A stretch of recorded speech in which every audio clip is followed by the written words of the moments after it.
Hi, Natasha Davis. Hi, Natasha Davis at Because You Can. I want to talk a little bit about perspective today because we each have our own perspective. But just like a camera, if I had a camera now and I wanted to take a photograph, I can take it from a high camera angle. I can take it from a low camera angle. I can use a wide lens. I can use a narrower lens. I can have an open composition, a closed composition. There's so many different angles I can take a picture from.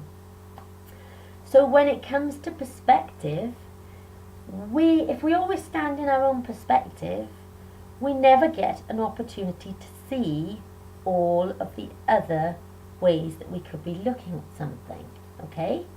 We tend to believe our thoughts a bit. We tend to kind of blame the situation sometimes when actually we are the ones that need to change things. And even just standing in a different perspective, in a different place, from a different camera angle can help.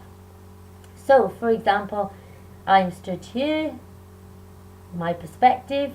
If I stand over here and look at myself and what I'm doing, I'm in a different position and I have a different perspective.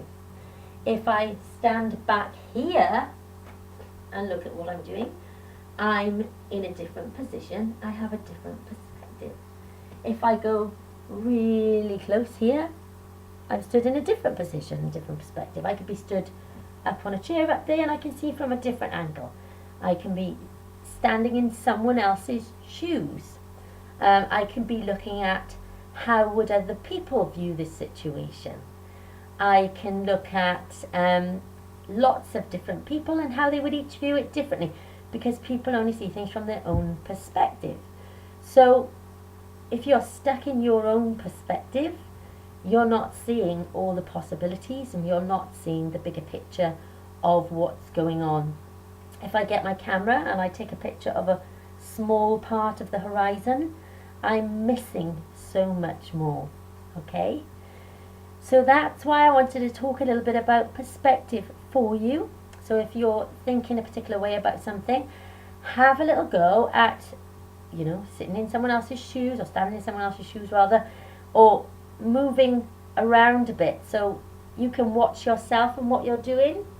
You can watch an observer of you and what they might see. There's lots of different ways for you to step back into different perspectives. Coaching is one of those, because when people come to coaching, they get a different perspective. So lots of different things you can do. Have a little go at that. Don't believe your thoughts. None of it's real anyway.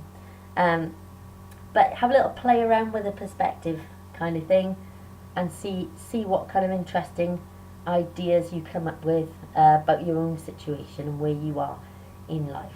Okay, speak to you again soon.